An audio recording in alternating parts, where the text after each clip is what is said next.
3장 9절 아스돗의 궁들과 애굽 땅 궁들에 광포하여 이르기를 너희는 사마리아 산들에 모여 그 성중에서 얼마나 큰 요란함과 학대함이 있나 보라 하라. 자기 궁궐에서 포악과 겁탈을 쌓는 자들이 바른 일 행할 줄을 모르느니라. 이는 여호와의 말씀이니라. 그러므로 주 여호와께서 가라사대 이 땅 사면에 대적이 있어 네 힘을 쇠하게 하며 네 궁궐을 약탈하리라. 여호와께서 가라사대 목자가 사자 입에서 양의 두 다리나 귀 조각을 건져냄과 같이 사마리아에서 침상 모퉁이에나 걸상에 비단 방석에 앉은 이스라엘 자손이 건져냄을 입으리라. 2절까지 내용인데 사면이 이방 대적에게 멸망당할 것을 예고해 주는 내용이죠. 그러니까 애굽과 그다음 블레셋의 아스돗이라는 게 블레셋 도성이거든요. 블레셋 나라의 한 도성인데 그들에게 북쪽 이스라엘 사마리아 이스라엘이 멸망당하는 것을 한번 봐라. 어떻게 멸망을 당하는가 그런 얘기입니다. 결국 이스라엘이 많이 멸망을 당하고 일부 건져냄을 받는다. 그래서 항상 북쪽 이스라엘과 남쪽 유다는 남은 자 남겨놓는다. 이들은 다 망하지만 이방 민족들은 다 망하지만 북쪽 이스라엘과 남쪽 유다는 남겨서 회복해 주신다는 전제가 반드시 있습니다. 그러니까 이방 민족은 그대로 멸망시켜 버리지만 이스라엘 백성은 그 백성을 남겨놨다가 다 멸하지 않고 남은 자들을 통하여 유다 왕국을 다시 회복해 준다. 그것이 택한 백성에 대한 하나님의 특별한 약속이죠. 그것이 사랑의 증표로 나타납니다. 사랑하지 않았으면 다 잊어버리고 다 멸해버리고 말지만 사랑하기 때문에 아주 멸하지 않고 반드시 남겨서 구원해 주신다. 그래서 택한 백성은 아주 망하는 법은 절대로 없다 하는 것을 우리가 알 수 있죠. 그 다음에 이제 13절부터 오면 주 여호와 만군의 하나님이 가라사대 너희는 듣고 야곱의 족속에게 증거하라. 내가 이스라엘의 모든 죄를 보응하는 날에 대대로 단들을 벌하여 그 단의 뿔들을 꺾어 땅에 떨어뜨리고 겨울궁과 여름궁을 치리니 상하궁들이 파멸되며 큰 궁들이 결단날이나 이는 여호와의 말입니다. 야곱의 족속 이스라엘이죠. 이스라엘 모든 이스라엘 전부 그 궁들을 하나님이 다 불태워서 궁들도 꺾어 없애버리겠다. 그러니까 얼마나 생각하면 잔인하게 하나님께서 이스라엘 백성들에게 진노를 베푸는지 모릅니다. 하나님의 사랑의 깊이만큼 진노의 깊이도 크다는 사실을 알 수 있죠. 아까 제가 말씀드린 대로 너희만 알았나니 하나님 여호와께서 오직 이스라엘 백성만 알았는데 이스라엘 백성은 하나님 여호와를 저버리고 이방신을 섬기니까 하나님의 진노가 그만큼 깊게 그들에게 임한다는 사실을 15절까지 해서 밝혀줍니다. 그러면서 마지막 15절 끝부분에 보면 이는 여호와의 말이니라. 반드시 그대로 내가 말한 대로 이루어진다 그 말이라고 그랬죠. 이는 여호와의 말이니라. 내가 예언한 대로 내가 선포한 대로 반드시 그대로 이루어진다는 의미에서 이는 여호와의 말씀이니라. 선지자가 외쳐댄 겁니다. 이렇게 해서 3장까지 선민에 대한 진노, 그러니까 열방에 대한 이방에 대한 진노와 선민에 대한 진노 내용이 3장 마지막 절까지 끝났습니다. 그 다음에 이제 한쪽 가로 2번에 보면 367페이지 제일 하단 한쪽 가로 2번에 보면 이스라엘에 대한 책망이 거기 계속됩니다. 이스라엘 백성에 대한 책망.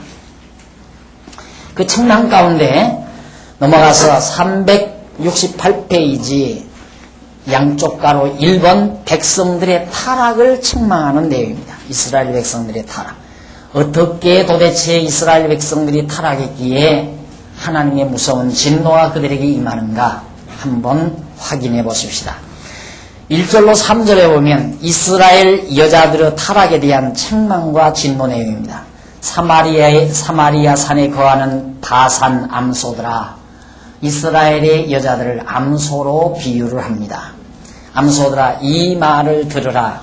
너희는 가난한 자를 학대하며 궁핍한 자를 압제하며 가장에게 이르기를 술을 가져다가 우리로 마시게 하라 하는도다. 주 여호와께서 자기의 거룩함을 가리켜 맹세하되 때가 너희에게 임할지라. 사람이 갈고리로 너희를 끌어가며 낚시로 너희의 남은 자들을 그리하리라. 너희가 성 무너진 대로 말미암아 각기 앞으로 바로 나가서 하루몬에 던지우리라. 이는 여호와의 말씀이니라. 자, 사마리아 산에 거하는 바산의 암소들, 이들의 어리석음이 뭐냐면 가난한 자를 학대하고, 그러니까 아주 오만방자하다는 얘기죠. 오만방자. 오만한 사람, 교만한 사람은 항상 사람을 멸시합니다. 그 사람을 멸시하는 것 중에 하나가 못생긴 사람. 요즘에는 코나지면 못생긴 사람이라는데요. 그러니까 코나진 코납쟁이 멸시하고, 쌍꺼풀이 앉은 사람 멸시하고, 키 작은 사람 멸시하고, 가난한 사람 멸시하고. 이게 다 교만의 상징이거든요. 이게 남을 어쨌든 무슨 이유든 사람을 멸시하는 건 그만큼 그 사람이 교만하다는 거고, 그 교만한 마음은 사악성으로 드러납니다. 사악성. 그래서 사악한 사람은 항상 자기위주예요. 자기만 제일 잘나고 자기만 위대하고, 그래서 남을 멸시하고, 그러다 보면 사람이 자꾸 마음이 사악해지는 거예요. 자꾸만 거칠어져요. 그래서 불쌍히 여기는 마음, 긍휼히 여기는 마음이 없거든요. 사람이 이제 불쌍한 사람 보면, 우리가 드라마를 더러 가끔 텔레비를 보면서라도 정말 안타까운 일이 있으면 혼자서 텔레비 보다가 철철 우는 사람, 마음 악한 사람 없어요. 마음 나쁜 사람이 없어요. 근데 사악한 사람은 눈물이 안 나. 아이고, 저거 여지껏 뭐하고 저렇게 병신처럼 살았나. 그리고 그 사람 멸시해야지.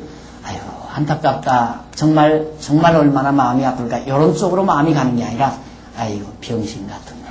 여지껏 뭐하고 살았는데 저따위로 살아. 그리고 멸시하고 천대하는 생각을 가지니까 사람이 강팍해져 버려요. 그래서 이제 멸시하는 마음이 생기니까 부드러운 마음이 없어져 버리고, 마음이 사악해져 버리고.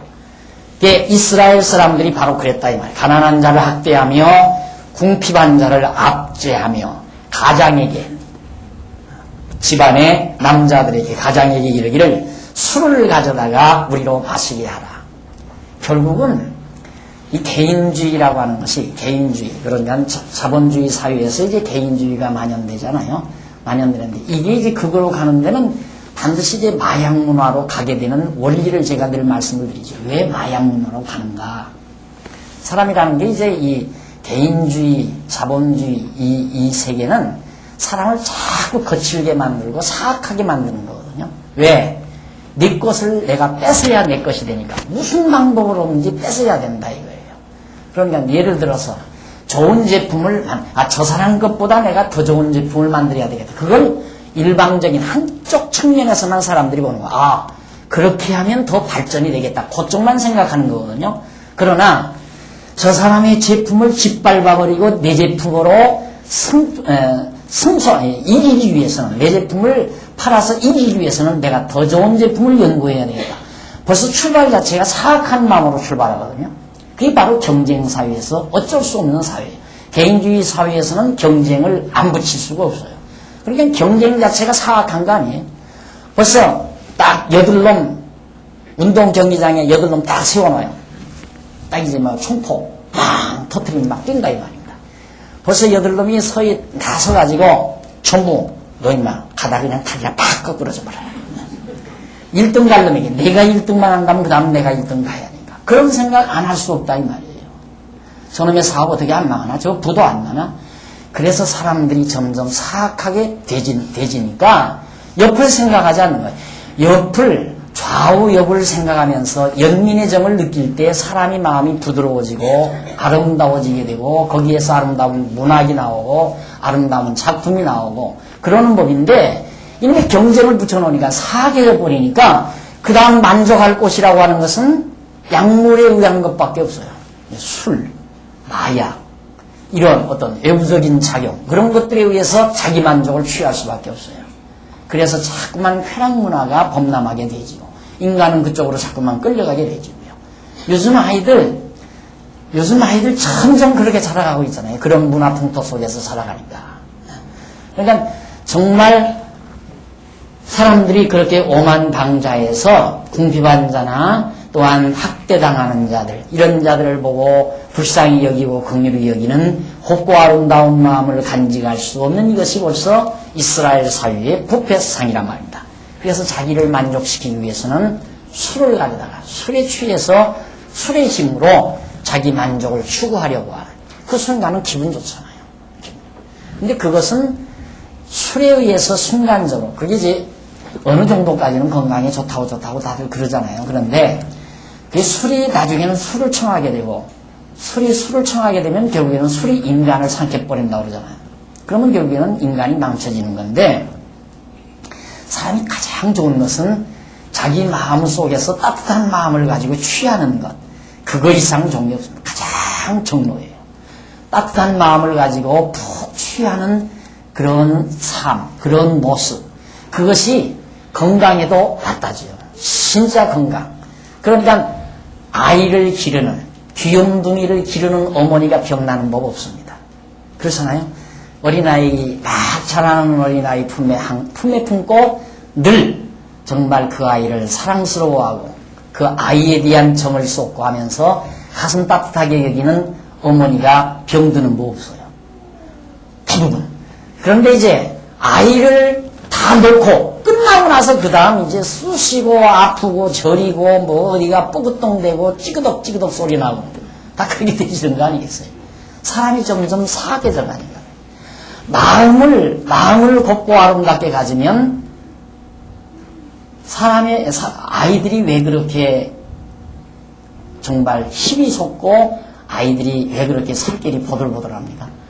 그렇게 아직 어리니까 그런다. 거기에만 관심이 그게 아니에요. 아이들의 마음이 이쁘잖아요. 그 이쁜 마음 가지고 있으면 쉽게 늙지도 않고 쉽게 병들지도 않고 육신도 건강해지는 법이고 고운 마음, 예쁜 마음을 가진다는 것은. 그래서 우리가 약한 자들을 생각한다는 건 참 좋은 겁니다. 연약한 자들을 보고 연민의 정을 느낀다는 것은 참 아름다운 일이고요. 그런데 이스라엘 사회가 그걸 잃어버리다가 보니까 쾌락으로 빠져버리는 그런 엄청난 과오를 저지르게 되죠. 그래서 2절 주 여호와께서 자기의 거룩함을 가리켜 맹세하시되 때가 너희에게 임할지니라. 사람이 갈고리로 너희를 끌어가며 낚시로 너희의 남은 자들을 그리하리라. 다 포로로 끌어갈 것이다.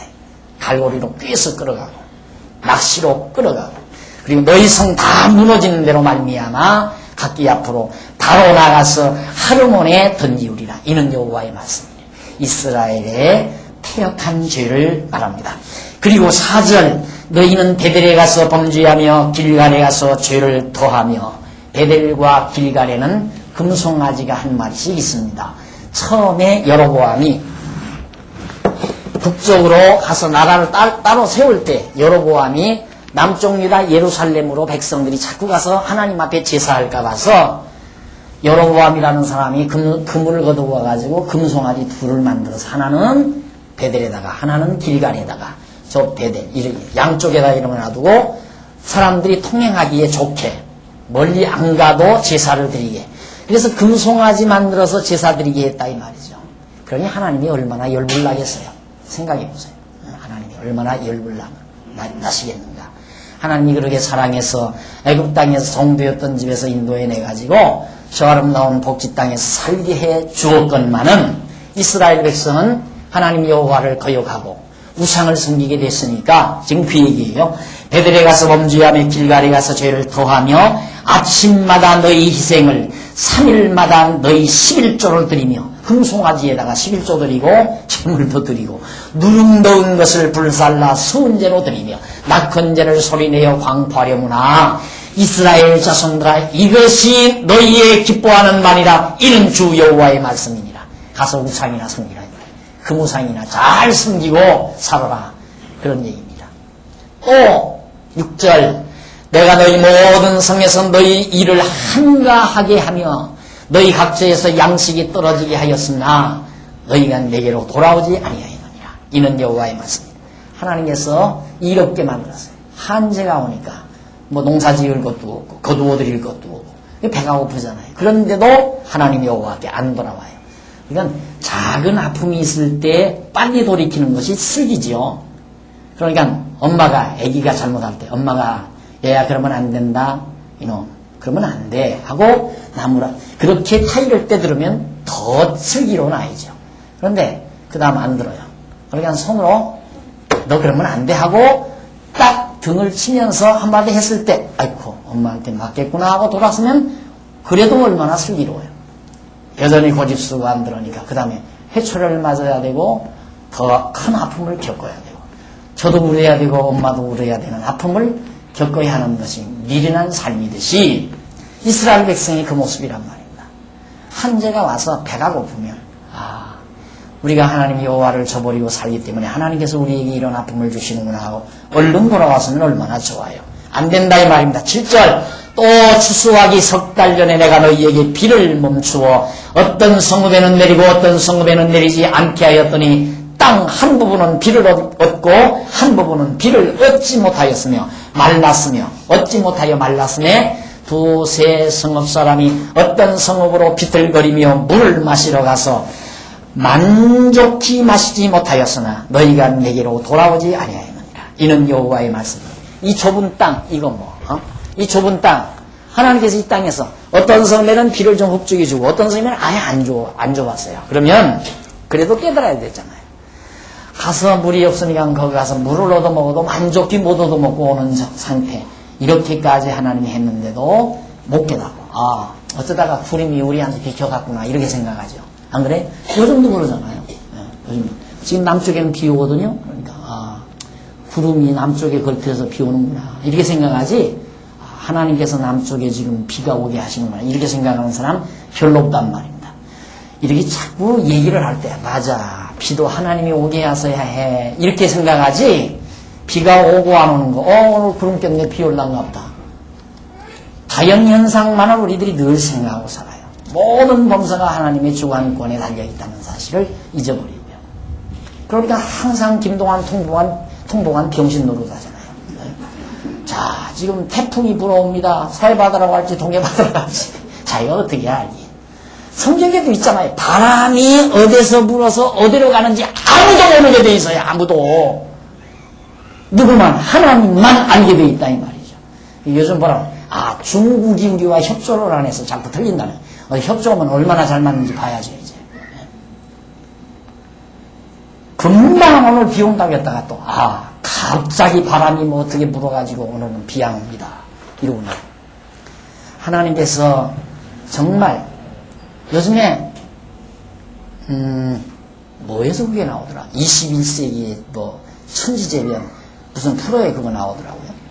그런데 그동안 세계적으로 있었던 상상할 수 없는 그런 재난들 그게 나오더라고요.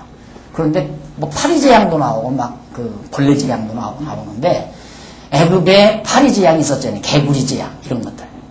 우리나라에도 그 무슨 개구리? 왕개구리? 황소개구리. 황소개구리 재앙이 이만큼 같아. 이대로 놔뒀다. 하나님께서 섭리하시는 역사. 여러분 요즘 모기재앙 만나서 죽는 사람도 있다고 하잖아요. 모기재앙. 진짜 어디선가는 피난 나가도 우리나라 울산 어디선가 모기 때문에 피난 갔대요. 도저히 숨 쉬어도 콧구멍으로 들어가서 다 모기가 물어제키니까 하나님이 재앙 내리는 걸 인간들은 하나님의 재앙이라고 생각 안 하죠. 다 우연히 자연현상이 그렇게 생각하죠. 그런데 그 그림 나오는데 대한민국 땅덩어리가요 태백산 줄기로해서 막 용암이 솟더라고요. 용암이 솟으니까 태백산 줄거리가 이게 막 이렇게 뒤로 후적거려요. 어디로? 서쪽으로. 충청도 전라도 쪽으로. 경기도 충청도 전라도 쪽으로 막 용암이.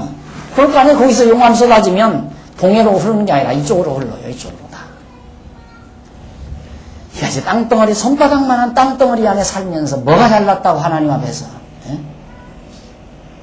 하나님 앞에 늘 겸손한 마음으로. 하나님 나 죽이면 죽고 하나님이 나 살리시면 삽니다. 하나님이 나 건강하게 하시면 건강하고 하나님이 나 병들게 하시면 병듭니다라고 하는 이런 아주 순수하고도 솔직한 마음. 아기가 어머니 앞에서 엄마가 나 밥 주면 밥 먹고 안 주면 못 먹어. 그 생각밖에 아이가 없잖아요. 그러니까 아이는 편안한 거예요. 엄마에게 매달리게 돼 있고요. 엄마 어디 가면 도저히 살 수가 없는 거고. 왜 그 마음 우리는 못 가요? 하나님 앞에 왜 그 마음 우리가 못 가느냐 이 말이에요. 하나님이 우리 먹여주면 먹고 하나님이 안 먹여주면 못 먹는다. 하나님이 평화 주면 평화롭게 살고 하나님이 땅에 전쟁 일으키면 전쟁이 일어난다. 이렇게 생각하고 하나님 없이 우리 못 산다는 애기 같은 마음 가지고 사는 게 이것이 신앙인의 마음인데 그 마음이 왜 안 곱겠어요? 그렇게 살아나가는 것이 하나님의 백성의 마음인데 인간들이 너무너무 오만방자해서 하나님 섬길 줄도 모르고 하나님 필요 없어요. 다 자기 잘났어요. 이래서 문제가 된다 이 말이에요. 자, 그 다음 깐부기가 막 일어나요. 깐부기가 9절에 보니까 내가 풍제와 깐부기 재앙으로 너희를 쳤으며 팥종이로 너희의 많은 동산과 포도원과 무화과 나무와 감람나무를 다 먹게 하였으나 너희가 내게로 돌아오지 아니하였느니라. 이는 여호와의 말씀이니라. 들에 가니까요. 어제 좀 잠깐 들에 좀 나갔다 왔거든요. 우리 막내 아이가 바람을 좀 쐰다고 그래서 나갔다 왔는데 심각해요. 나는 처음에는 벌레가 먹은 줄 알았어요. 그런데 그 좋은 나무 이파리들이 완전히 벌레가 갉아먹듯이 막 싹 그거 조금만 하면 그 나무 죽어버리고 말아요. 땅 황폐해지는 건 나무 죽으면 황폐해지는 거예요. 간단해요. 그런데 그것들이 다 공기작용으로 들어간다고 해요. 공기작용, 태양열작용, 태양빛작용으로.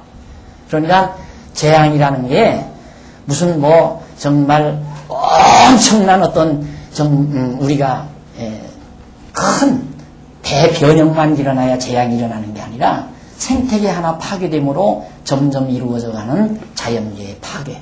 이것은 엄청난 재앙을 불러온다는 사실도 우리들이 예측하지 않을 수가 없는 거예요. 그러니까 하나님께서 작은 재앙으로 하나님의 백성들을 깨닫게 하기 위해서 섭리하시지만은 그들이 돌이키지 아니하니까 이처럼 무서운 재난을 통해서 그들을 정말 진노하시는 하나님의 섭리를 우리들이 발견해 볼 수 있습니다. 풍제와 깐부기 재앙으로 저희를 쳤으며 팥종이로 너희는 많은 동산과 포도원의 무화과 나무와 감람나무를 다 먹게 하였으나 너희가 내게로 돌아오지 아니하였느니라. 이는 여호와의 말씀이니라.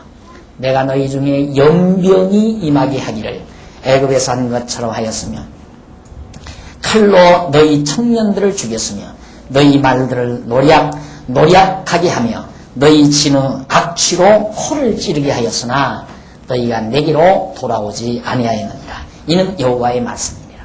하나님의 사랑의 징계, 사랑의 채찍은 대개가 이래요. 이 주변에서 먼저 하나님께서 채찍을 주시죠. 주변을 통해서. 나와 직접적인 관계없는 주변을 통해서 아픔이 있고 안타까움이 있고. 그래서 그게 점점 조여들죠. 그래서 결국에는 나 자신에게까지. 욥이 그러잖아요. 그 사랑의 징계. 욥이 이제 거기는 시련의 징계였지만은 욥도 그걸 보면 처음에는 재산이 망하고 그 다음 자녀들이 죽고 그 다음 자기 몸에 병이 들고 이렇게 와지잖아요.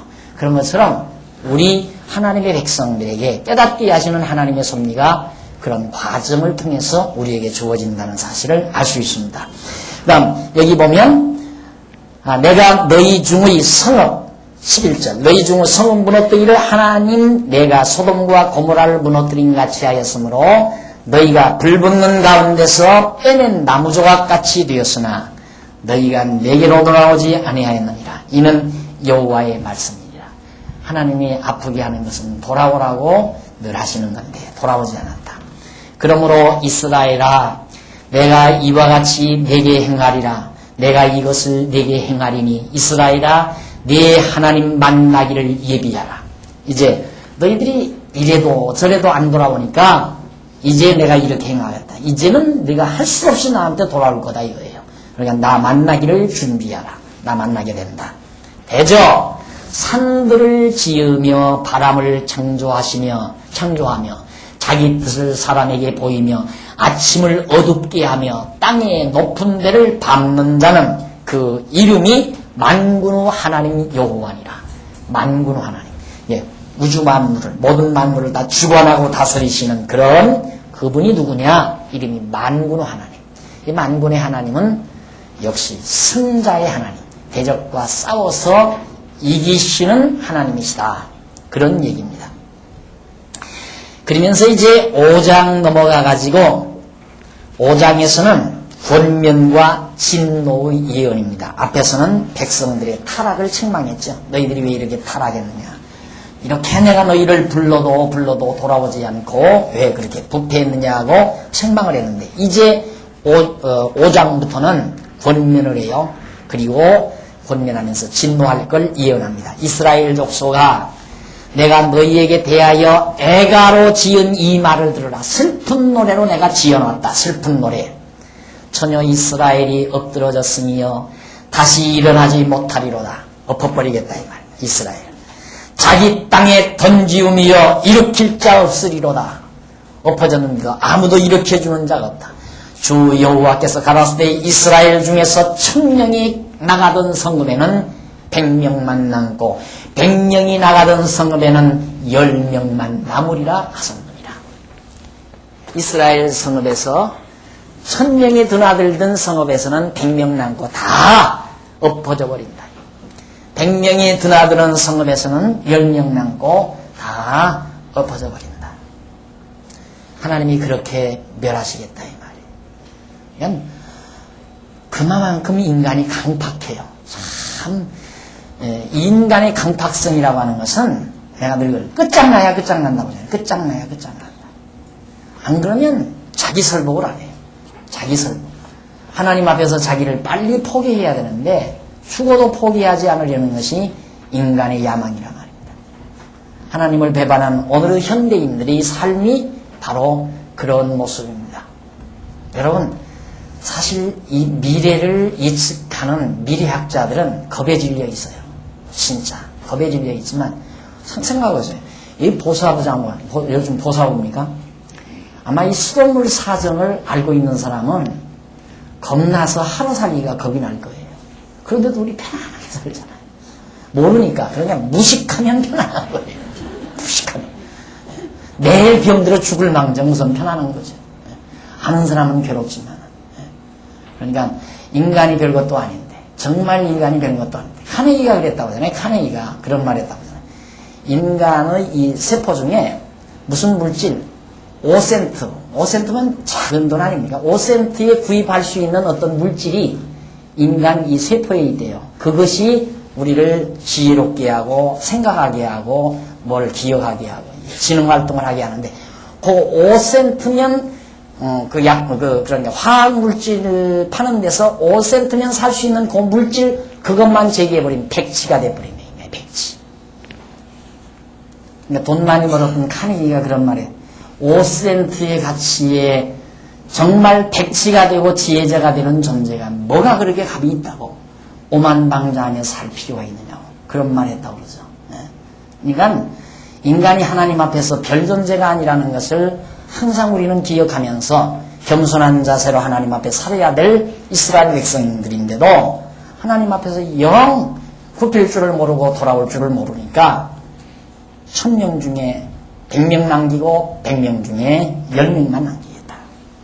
여호와께서 이스라엘 족속에게 이르시기를 너희는 나를 찾으라 그리하면 살리라. 너희는 나를 찾으라. 그리하면 살리라. 베델을 찾지 말며 베델에 가야 금송아지밖에 없다. 길갈로 들어가지 말며 거기 가도 금송아지밖에 없다. 예루살렘으로 와야지. 왜 베델을 가며 길갈로 가느냐? 금송아지 섬기러. 브엘세바로도 나가지 말라고. 브엘세바 들판으로도 나가지 말라. 나를 찾아야지. 여호와의 이름을 두신 곳을 찾아야지. 길갈은 정령 사로잡히겠고 베델은 허무하게 될 것이라 하셨나니 너희는 여호와를 찾으라. 그리하면 살리라. 애달게 부르지 않습니까? 하나님께서 사랑하는 백성을 그렇게 부르지만 백성들은 강팍해서 하나님 앞에 돌아올 줄을 모른다. 염려컨대 저가 불같이 요셉의 집에 내리사 멸하시리니 베델에서 그분을 끌 자가 없을까 하노라. 공법을 인진으로 변하며 정의를 땅에 던지는 자들아, 묘성과 삼성을 만드시며 사방의 그늘로 아침이 되게 하시며 백주로 어두운 밤이 되게 하시며 바닷물을 불러 지면에 쏟으시는 나를 찾으라. 그 이름이 여호와이시니라. 바닷물을 증발시켜 지면에 비를 내리시는 하나님. 이걸 다 하나님이 주관한 그런 자를 너희 찾으라. 너희 지금 우리나라도 2, 3년만 비하면 다 끝나잖아요. 2, 3년만 비 내리잖아요. 그런 나라들이 지금 많이 생기잖아요. 폐허가 되고 나무가 다 말라 죽고 곡식이 다 말라 들어가요. 잘난 거 없어요. 인간 잘난 거 하나 없다 이 말이에요. 하나님의 비를 좀 더 뿌려도 끝나요. 더 좀 많이 뿌려도. 하나님이 적당하게 이른 비와 늦은 비를 적당하게 내려야 곡식이 풍성해서 먹고 살지. 하나님이 비를 안 내려도 다 말라 죽어버리고 너무 내려도 홍수 나서 다 습게 내려가 버리고.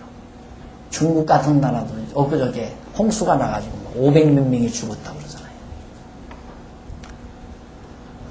지금 그리고 공포스러운 얘기만 해서 안 됐지만 제발 좀 이 목에 힘 빼라고 제가 하는 얘기예요. 힘 좀 빼고 살으라고. 뭐 잘난 거 없으니까 힘 빼고. 지금 뭐 혜성이 하나 날라온다고 그러죠.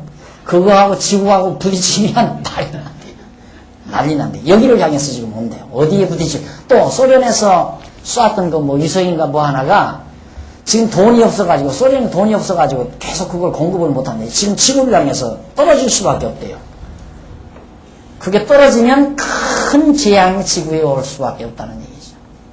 그러니까 여러분 언젠가 여러분 그거 배웠잖아요. 저 지구 정 반대편에서 나비가 이렇게 움직이는 이 나비의 이 날개가 붙이는 이 바람이 대한민국의 폭풍으로도 나올 수 있다는 얘기. 그거이 바로 이 다 지구가 하나의 연결이 되어 있다는 얘기예요. 한 운명 속에 있는 이 지구 자체가 전부가 다. 그런데 나비가 움직이는 날개 바람이 기인이 돼가지고 어느 한쪽에 큰 폭풍우가 일어난다. 그런 가능성이 얼마든지 있는 것이 바로 지구의 모습이란 말입니다. 근데 이 지구라는 게 하나님의 섭리 속에는 작은 하나의 콩알만한 존재인데 그 속에서 사는 우리들이 하나님 앞에 오만 떨며 살아서는 안 된다는 얘기죠. 하나님이 달리 살라는 얘기예요. 우리 행복하고 즐겁게 살으라는 얘기예요. 어떻게 하나님이 사랑한다는 것 좀 제발 좀 깨닫고 하나님이 우리를 사랑한다는 것 깨닫고 하나님 경외하면서 다른 것 섬기지 말고 오직 하나님 여호와 경외하며 살라는 것이 하나님의 뜻인데 우리 무슨 뭐 하나님한테 뭐 늘 억압받고 살아라는 얘기 아니에요. 하나님 깨닫고 나면 그렇게 편안하고 즐겁고 마음의 기쁨이 있는데 그걸 사람들이 모르니까 하나님 앞에서 잠 안 떨고 하나님을 멀리하게 돼요. 그래 하나님 여호와시다. 그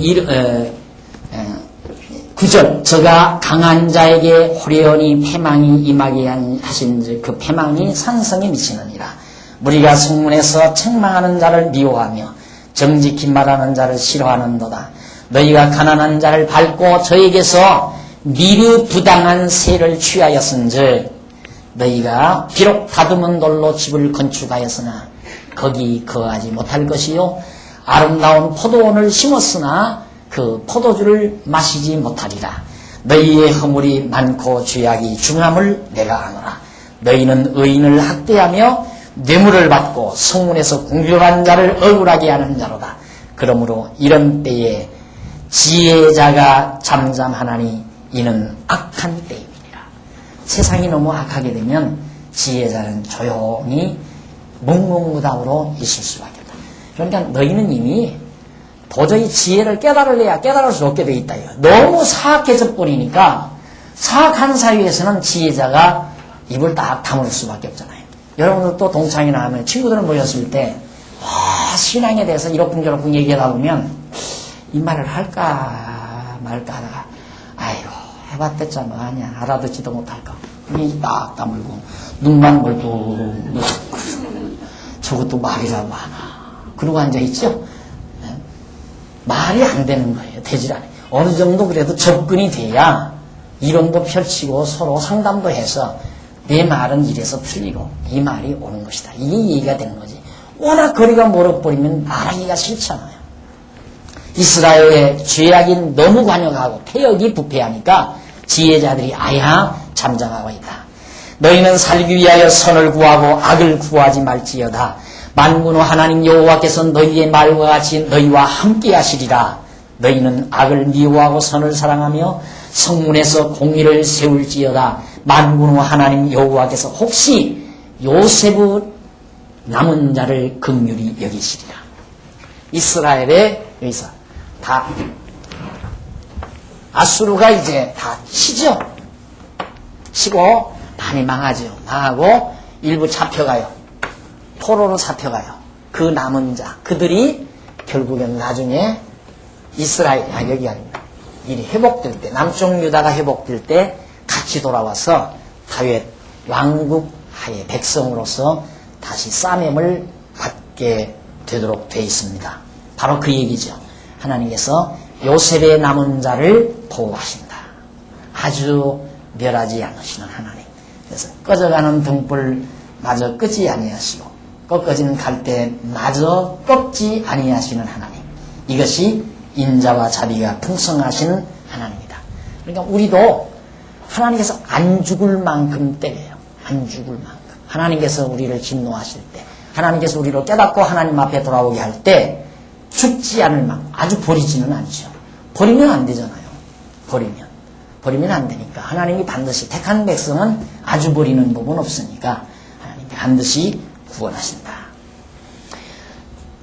그 다음 이제 16절 그러므로 주 만군의 하나님 여호와께서 말씀하시기를 사람이 모든 광장에서 울겠고 모든 거리에서 오라 오라 하겠으며 농부를 불러다가 애곡하게 하며 울음꾼을 불러다가 울게 할 것이며 모든 포도원에서도 울리니 이는 내가 너희 가운데로 지나갈 것임이니라. 이는 여호와의 말씀.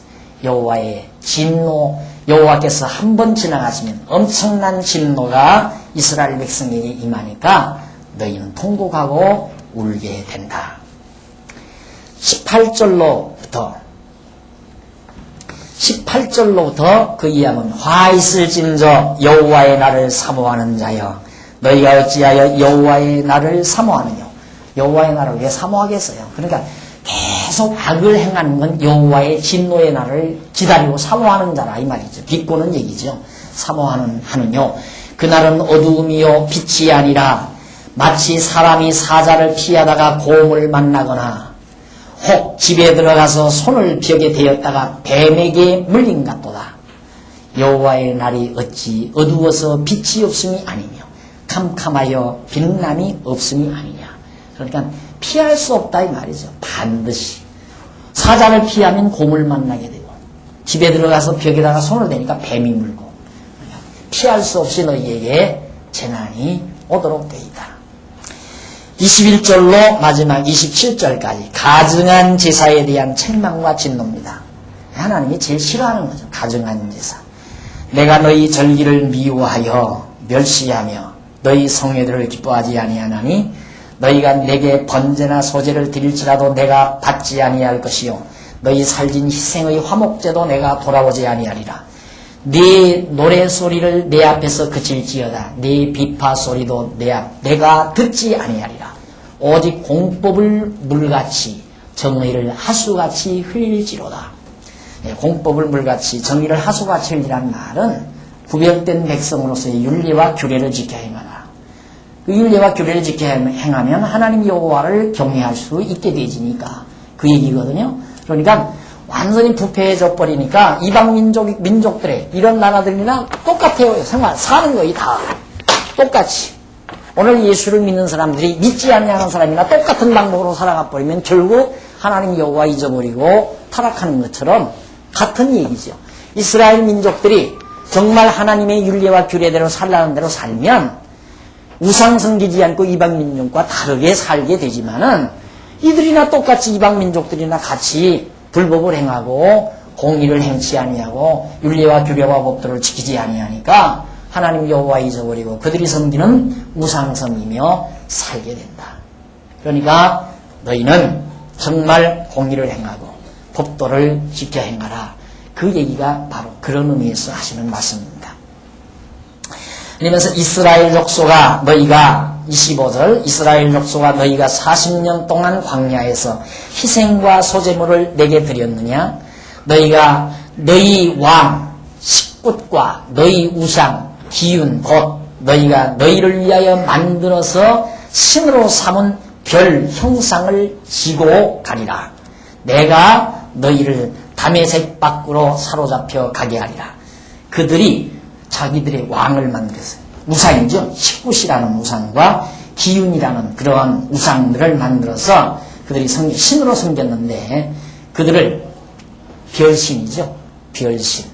이들을 만들어서 형상을 가지고 섬겼는데 그것 가지고 이제 다 끌려간다. 당연하잖아요. 여기는 거룩한 땅. 하나님 경외하며 살라고 하는 거룩한 땅인데 여기서 하나님 경외하지 아니하고 우상 섬기니까 그러면 너희들이 만든 우상 가지고 와서 이방 나라에 가서 한번 그 신 섬기며 살아봐라. 그래서 보내는 거예요. 거기 가서 마음껏 섬기고 살아보라고. 그러면서 내가 너희를 다메섹 밖으로 사로잡혀 가게 하리라. 이는 만군의 하나님이라 일컫는 여호와의 말씀이다. 전쟁에 승리하는 전능자로서 언약대로 이루시는 여호와의 말씀이다. 반드시 내가 한번 말씀한 대로 그대로 너희에게 정말 행하겠다.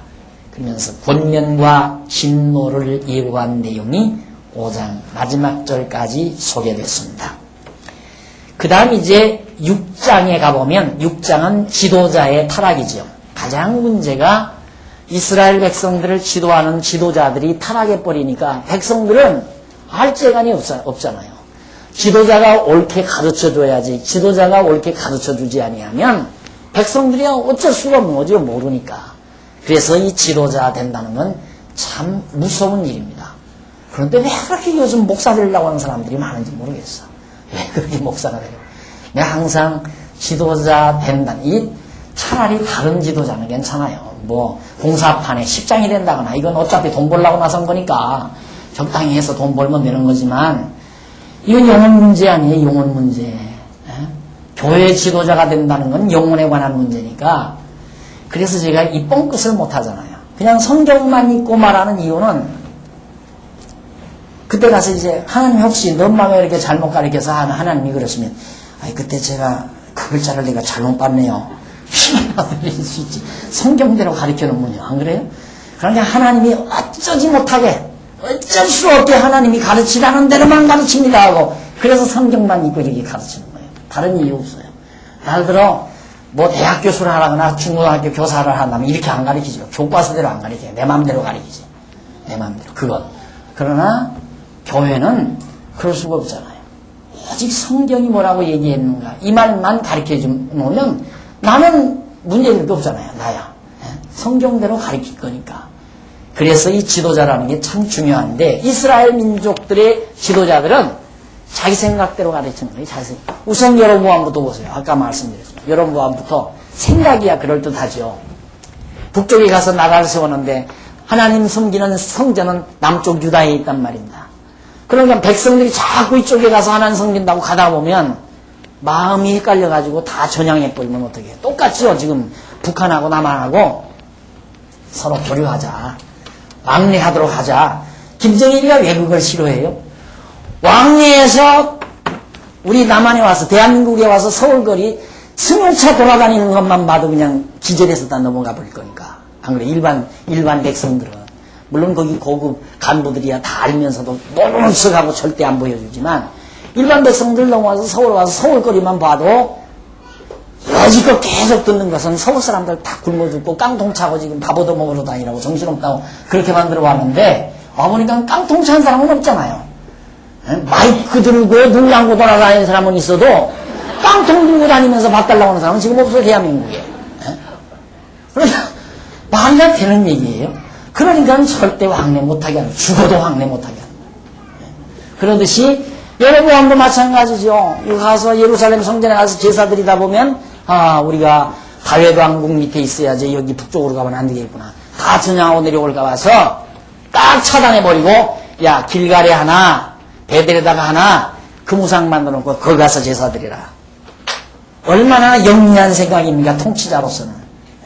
그게 지도자의 어리석음이었다 이 말이에요. 그래서 이 지도자들에 대한 책망이 벌어지는데 1절로 6절 여호와께서 지도자들의 방탕한 생활에 대해서 책망합니다. 6장 1절 화에서진 저 시온에서 안일한 자와 사마리아 산에서 마음이 든든한 자 곧 열국 중에 우승하여 유명함으로 이스라엘 족속이 따르는 자들이요. 자, 시온 예루살렘에서 지도하는 자. 그 다음 북쪽 사마리아에서 지도자. 그러니까 북쪽 이스라엘의 지도자와 남쪽 유다 지도자를 다 싸잡아 지금 말하고 있는 겁니다. 어떤 자? 안일한 자. 편안하죠. 다 그래서 성공하려고 하는 이유가 편안히 살려고. 안일한 자. 든든한 자. 이런 자들, 이스라엘 족속이 따르는 자들이여 너희는 갈레에 건너가고 거기서 하마스로 가고 또 블레셋 사람의 가드로 내려가 보라. 그것들이 이 나라들보다 나으냐? 그 토지가 너희 토지보다 넓으냐? 너희는 흉한 날이 멀다하여 강포한 자리로 가까워지게 하고 상하상에 누우며 침상에서 기지개 켜며 양떼에서 어린 양과 우리에서 송아지를 취하여 먹고 비파에 맞추어 헛된 노래를 짓거리며 다윗처럼 자기를 위하여 악기를 제조하며 대접으로 포도주를 마시며 귀한 기름을 몸에 바르면서 요셉의 환난을 인하여는 근심치 아니하는 자로다. 백성이야 뭐 어떻게 되든 백성이야 굶든 헐벗든 병들든 우리 지도자들만 잘 먹고 잘 살면 된다. 이것이 유다 지도자와 남쪽 유다의 지도자와 이스라엘의 지도자들이었다 이 말이죠. 우리만 잘 먹고 그래서 먹고 즐기고 호요식하고 쾌락 즐기고 이것을 예나 오늘이나 다 똑같죠. 예나 오늘이나. 그래서 다 성공하려고 하는 것이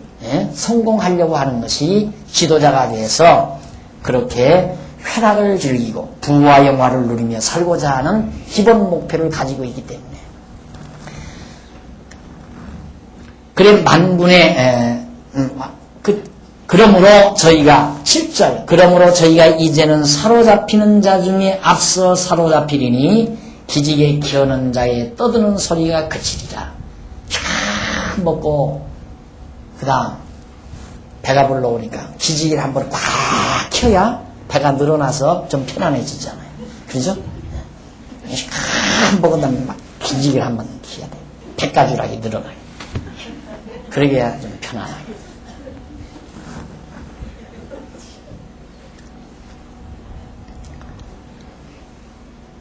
만군의 하나님 여호와께서 가라사대 주 여호와가 자기를 가리켜 맹세하였노라. 내가 야곱의 영광을 싫어하며 그 궁궐들을 미워함으로 이 성읍과 거기 가득한 것을 대적에게 붙이리라 하선이라. 대적에게 다 그 모든 것 대적들에게 붙여버리겠다.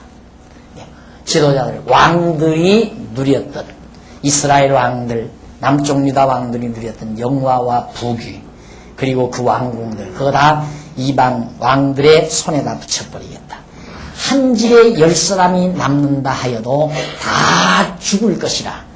죽은 사람의 친척 곧 그 시체를 불사를 자가 그 뼈를 집 밖으로 가져갈 때 그 집 내실에 있는 자에게 묻기를 아직 너와 함께한 자가 있느냐 하여 대답하기를 아주 없다 하면 저가 또 말하기를 잠잠하라. 우리가 여호와의 이름을 일컫지 못할 것이라 하리라. 보라, 여호와께서 명하심으로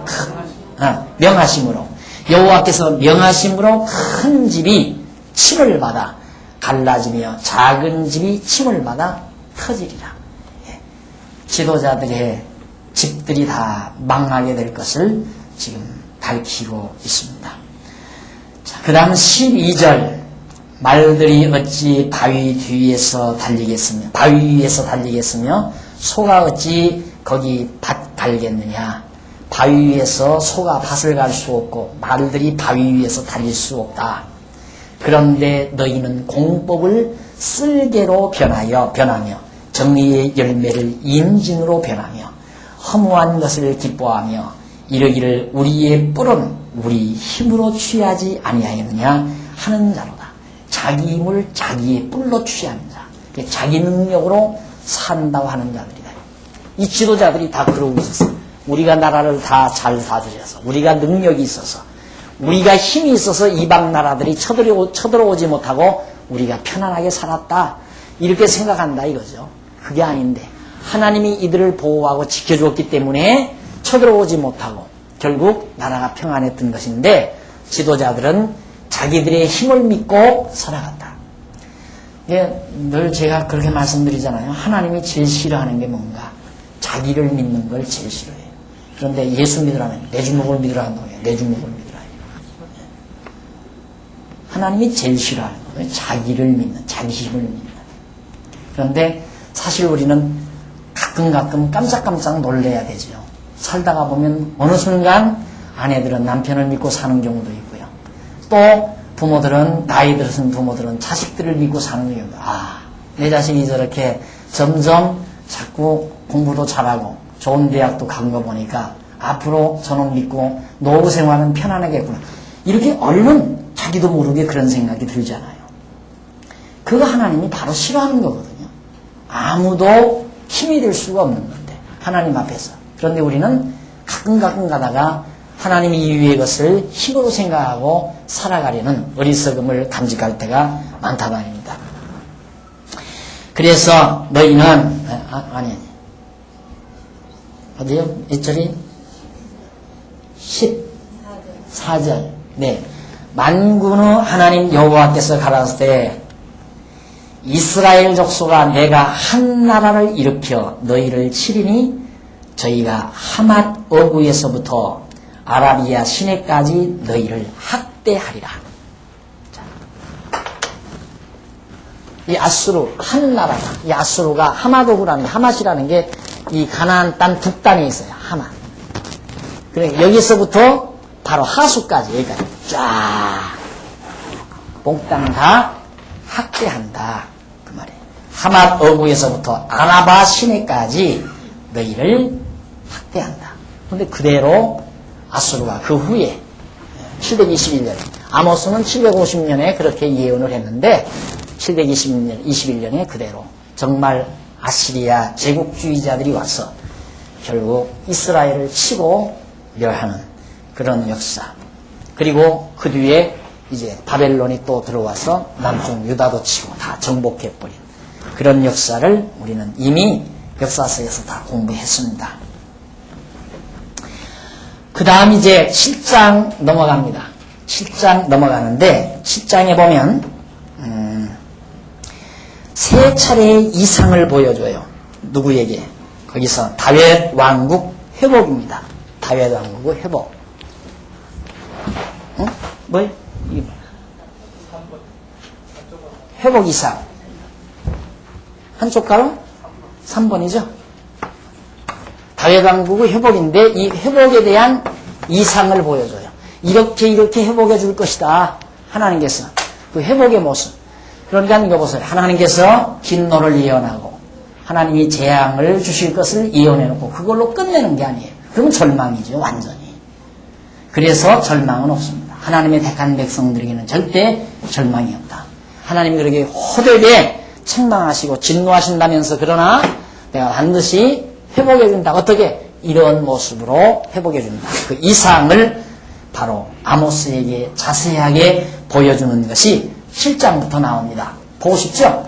다음 화요일 날 나오시면 제가 보여드릴게요. 네. 오늘 강의 여기서 마치도록 하겠습니다. 기도하십시오. 자비로우신 하나님 아버지, 은혜를 감사합니다. 우리들의 모습대로라면 하나님께로부터 영원히 버림받았어야 마땅할 저희들, 하지만 하나님께서 우리를 한 번 사랑하시고 영원히 버리지 아니하시는 신실하신 하나님이시기 때문에 우리가 곁길로 갈 때마다 사랑의 가벼운 채찍으로 우리를 채찍질 하소서. 하나님 곁을 떠나지 않게 하시고 하나님 여호와 사랑하며 살게 하신 이 놀라운 은혜를 진심으로 감사합니다. 아버지 하나님, 우리가 미련하고 어리석어서 때때마다 자신을 의지하고 하나님을 저버릴 때가 있습니다. 용서하시고 우리로 하여금 슬기롭게 하소서. 범사의 그를 인정하고 하나님 여호와 경외하며 살 수 있는 참으로 하나님의 백성으로서의 슬기로움을 갖게 해주시옵소서. 오늘도 배운 말씀 마음속 깊이 새김질되게 하소서. 하나님께 영광스러운 삶을 살도록 함께 해주시옵소서. 저희를 연보교회에 연보 드렸습니다. 드려진 연보, 이 귀한 말씀 더 많은 사람들에게 증거되어지는 일에 아름답게 결실 맺도록 역사하시옵소서. 예수님 이름으로 기도드립니다. 아멘.